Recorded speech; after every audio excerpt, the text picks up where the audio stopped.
नमस्कार, मैं अशोक कुमार पांडे और स्वागत है आपका द क्रेडिबल न्यूज पर। सबसे बड़ी खबर जो आ रही है वो इजराइल से ये आ रही है कि उनकी इंटरसेप्टर मिसाइल्स अब लगभग खत्म होने वाली है। और यह खबर बाकी जगहों से आ रही थी तो भरोसा मैं नहीं कर रहा था। युद्ध के समय में, जंग के समय में इस तरह की बातें होती रहती हैं, लेकिन जब जेरूसलम पोस्ट ने बाकायदा यह खबर छापी, और जेरूसलम पोस्ट के बारे में मैं आपको बता चुका हूं, कई कई बार बता चुका हूं कि यह इजराइल का एकदम गोदी मीडिया है, सरकारी अखबार है।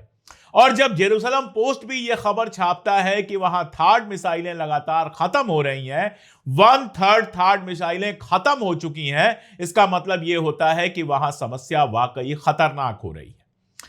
होता यह था पहले कि जब भी ईरान से मिसाइल चलती थी तो एक तो ये जो बीच वाले रास्ते में जितने भी अरब मुल्क हैं, मतलब बहरीन, कतर से शुरू होता था और जॉर्डन तक में ज्यादातर इंटरसेप्ट हो जाती थी, वहीं पर मार के गिरा देते थे। दूसरा, यहां रडार था तो रडार से खबर पहुंच जाती थी तो आधे घंटे 45 मिनट पहले ही सायरन बजना शुरू हो जाता था और लोग जाकर अपने अपने शेल्टर में छिप जाते थे। अब यह बताया जा रहा है कि कई बार 5 मिनट और 10 मिनट पहले सायरन बज रहे हैं और कई बार तो सायरन बज ही नहीं रहे हैं। कल यूनाइटेड नेशन में इजराइल का प्रतिनिधि जिस तरह से सायरन लेके गया और बोला 15 सेकंड पहले सायरन बजता है, अगर वो सच भी हो, सच नहीं हो सकता, 15 सेकंड अभी नहीं हुआ होगा, 15 सेकंड अगर होता तो शायद नुकसान और ज्यादा होता, लेकिन ये तो सच है कि अब सायरन वैसे नहीं बज रहे जैसे पहले बजते थे। जैसे पहले इनको आधे घंटे पहले ही सब मालूम हो जाता था, वो अब नहीं हो रहा। दूसरा, सारे रडार जो रास्ते के हैं वो लगभग खत्म हो चुके हैं। इसके लिए भी मैं न्यूयॉर्क टाइम्स का ही सहारा लूंगा, जो अमेरिकी अखबार है और इजराइल और अमेरिका के पक्ष में ही खबरें छापता है। अमेरिका के 12 एयर बेसेस जो अरब मुल्कों में थे वो पूरी तरह से तबाह हो चुके हैं, यह न्यूयॉर्क टाइम्स बता रहा है। अब 12 वो कह रहा है और दावा ईरान का है कि सारे के सारे यानी 17 नष्ट हो चुके हैं। मान लीजिए 5 थोड़ा बहुत काम भी कर रहे हैं तो 12 पर तो रडार खत्म हो चुका है। मैंने बहुत पहले कहा था कि ईरान अमेरिका और इजराइल की आंखें फोड़ रहा है, आंखें खत्म कर रहा है। तो ये रडार खत्म है तो जब यहां से मिसाइल चलती है तो उनकी इंफॉर्मेशन इजराइल नहीं पहुंच पाती है। और अब जेरूसलम पोस्ट जब कह रहा है कि 1/3 थार्ड मिसाइलें खत्म हो चुकी हैं तो इसका मानी समझने की कोशिश कीजिए। दरअसल जेरूसलम पोस्ट को एक तरफ छोड़ दें तो भी जो शुरू में रिपोर्ट्स आई थी, बाद में तो डिटेल रिपोर्ट्स नहीं मिल रही हैं, लेकिन जो शुरू में रिपोर्ट्स आई थी उसके हिसाब से पहले 4 दिन में ही 943 पैट्रियट मिसाइल्स और 98 थार्ड की मिसाइल खत्म हो चुकी थी। जबकि अगर आप देखें तो वहां पर जो टोटल हैं वो 1600 से 2000 के बीच मिसाइलें हैं, यानी 1600 से 2000 के बीच में है। 943 और 98 पहले ही दिन खत्म हो चुकी हैं, तो आप अंदाजा लगा सकते हैं कि अब कितनी मिसाइलें बची होंगी। जेरूसलम पोस्ट कह रहा है कि 1/3 खर्च हो चुकी हैं, लेकिन यह भी हो सकता है कि असल में 1/3 ही बची हो। यह भी सुना गया कि साउथ कोरिया से ले आई गई थार्ड मिसाइल वहां जो लगी हुई थी वहां से निकाल कर यहां ले आई गई। यह सब कुछ सुना गया कि अरब मुल्कों से निकालकर इजराइल में लगाई गई। और इन सब के बावजूद हालत यह है कि ना हिजबुल्लाह के अटैक रोके जा रहे हैं और ना ही ईरान के अटैक ये रोक पा रहे हैं। दावा कर रहे हैं 90% अटैक्स को रोक लिया जा रहा है। तो अगर 10% के अटैक में इतनी तबाही है तो आगे जब मुश्किल से आप 30, 40, 50% मिसाइल्स रोक पाएंगे तो इजराइल का क्या हाल होगा वो समझा जा सकता है। इजराइल की एक मीटिंग का वीडियो वायरल हो रहा है जिसमें किर्यात शमोना का जो मेयर है वो बैठा हुआ है, चीख रहा है, चिल्ला रहा है, बिल्कुल बता रहा है कि कितना बुरा हाल किर्यात शमोना का है। लगातार किर्यात शमोना में हिजबुल्लाह की मिसाइलें गिर रही हैं और कल तो हिजबुल्लाह ने दावा किया है कि इनकी एक पूरी यूनिट उड़ा दी है जिसमें 7-8 मरकावा टैंक है। यह तो नंबर्स की बात है। अगर पैसों की बात कर लें तो एक थार्ड मिसाइल जो होती है, एक थार्ड जो सिस्टम होता है उसमें जितनी मिसाइलें लगी होती हैं उनकी लागत, जो कास्ट जो होता है वो $12.7 मिलियन होता है। $12.7 मिलियन। कैलकुलेटर लेके बैठिएगा या गूगल से पूछिएगा कि इसमें रुपए कितने हुए, तब आपको समझ में आएगा कि $12.7 मिलियन का मतलब क्या है और यह केवल एक थार्ड में जितनी मिसाइलें भरी जाती हैं उसकी कीमत है। अब आप देखिए थर्ड मिसाइलें कह सकते हैं आपकी जल्दी जल्दी बन जाएंगी, तो उसकी भी सुन लीजिए। 2023, 24 और 25 का जब आप देखते हैं 2023, 24 एंड 25, तो जो मिसाइलें बनाई हैं थर्ड के लिए वो 20 से कम है पूरे साल में। और 26 के लिए जब जंग का माहौल है तो जो लक्ष्य रखा गया है वो 37 मिसाइल्स का सिर्फ है, यानी कि केवल 37 मिसाइल्स का बजट अमेरिका के पास है जो साल भर में बन सकती हैं। तो आप समझिएगा कि इनको भरने में अगले 7-8 साल लग जाएंगे अगर ये 37-40 मिसाइल्स भी बनाते हैं पर ईयर। तो अब इसका असर क्या हुआ है? पेंटागन ने BAE सिस्टम, लॉकहीड मार्टिन और हनीवेल के साथ समझौते किए हैं ताकि हथियार और गोला बारूद जल्दी जल्दी बन सके। इसका मतलब क्या है? अगर चलती जंग के बीच में पेंटागन को समझौता करना पड़ रहा है नए हथियार बनाने के लिए, तो इसके मानी क्या है?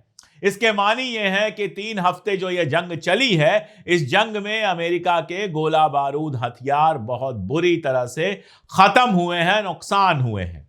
यानी अमेरिका को गोला बारूद और हथियार की कमी पड़ रही है। अब आप खेल देखिए, रोज बयान आ रहे हैं कि ईरान के 90% मिसाइल हमने खत्म कर दिए। ईरान के पास तो लॉन्चर ही नहीं बचे हैं। जब लॉन्चर नहीं है तो मिसाइल कहां से चलाएंगे? शाम को खबर आती है और रात भर ईरान इतनी मिसाइलें छोड़ता है इजराइल के ऊपर कि सुबह तेल अवीव से ऐसे वीडियोस आते हैं जिनको देखकर खौफ पैदा होता है, जिनको देखकर लगता है कि तेल अवीव का क्या से क्या हाल हो गया। और केवल तेल अवीव का मामला नहीं है, डिमोना में पहले हमला हुआ था, डिमोना में दोबारा हमला हुआ है, बिनई बराक में हमला हुआ है।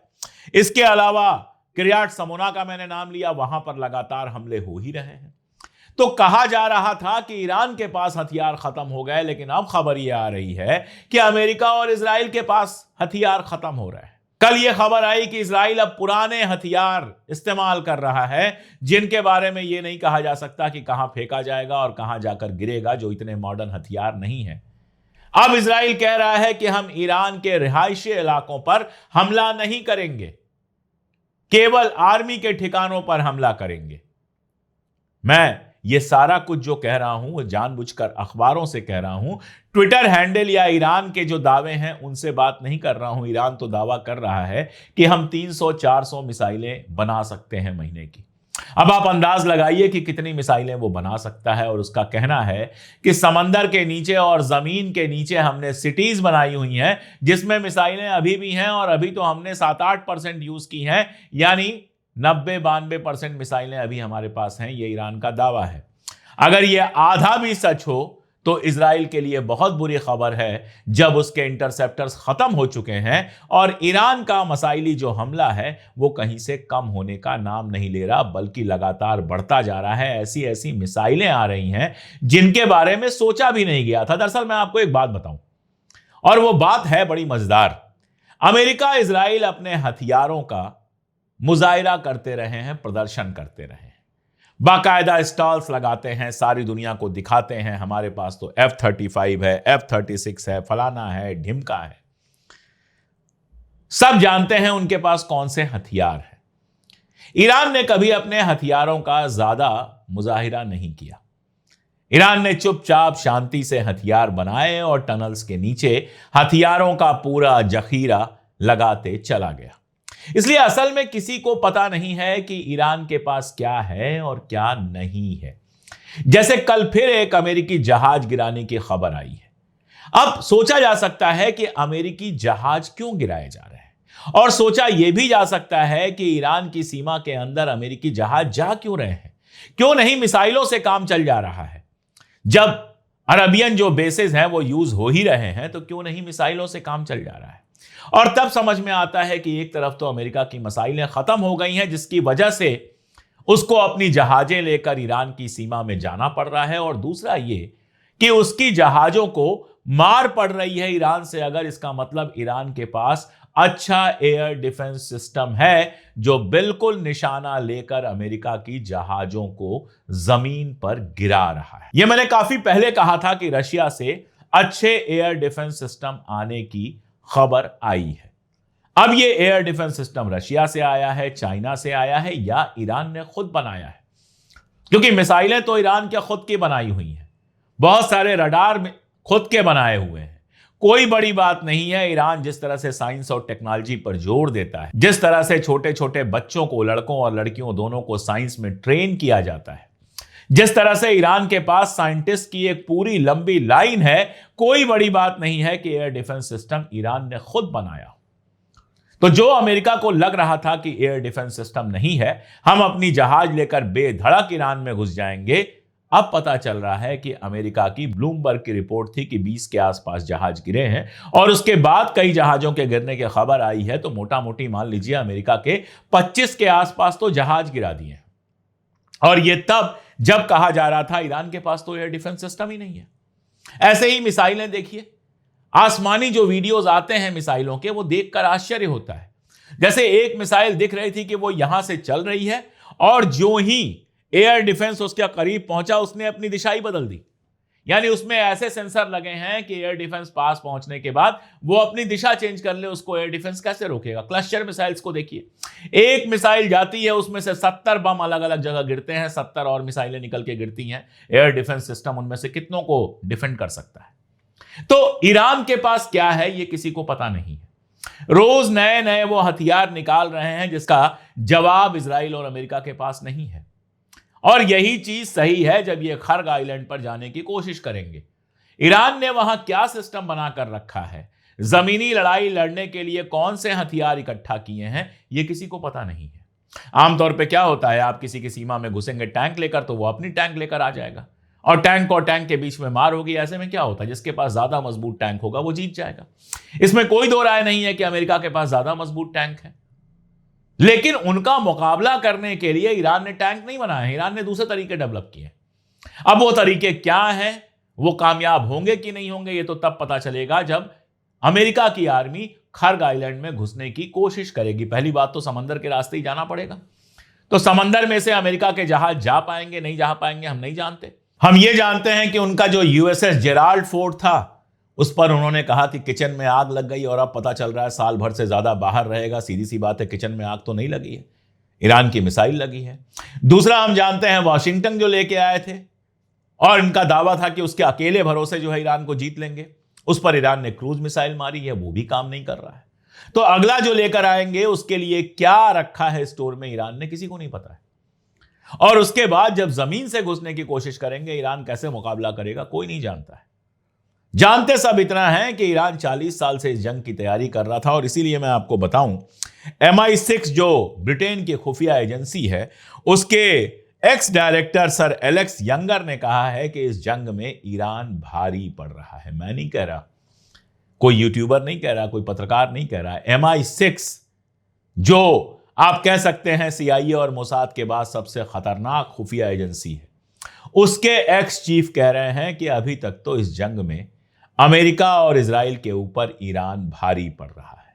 तो आप अंदाज लगा सकते हैं कि ये लोग जो घुस गए थे ईरान में, खामनेई साहब को शहीद किया था, 160 बच्चियों को मारा था, इनको लगा था कि बस 3-4 दिन में ईरान पर कब्जा हो जाएगा। वो आज कहां खड़े हैं और कल क्या क्या हो सकता है। आज के लिए इतना ही, बहुत शुक्रिया। मैंने YouTube पोस्ट में लिखा था कि स्टैंड इन ईरान वाली टी शर्ट आप खरीद सकते हैं, तो बहुत सारे लोगों ने मुझसे पूछा था कि ये टी शर्ट कैसे खरीद सकते हैं। लिंक तो हमने वहां भी दिया था। इस टी शर्ट को जो मैंने पहनी हुई है, ये अलग अलग कलर, अलग अलग साइजेस में अवेलेबल है और डिस्क्रिप्शन में हमने इसका लिंक दिया हुआ है। उस लिंक पर जाकर ये और ऐसी ढेर सारी हमारी टी शर्ट्स आप खरीद सकते हैं।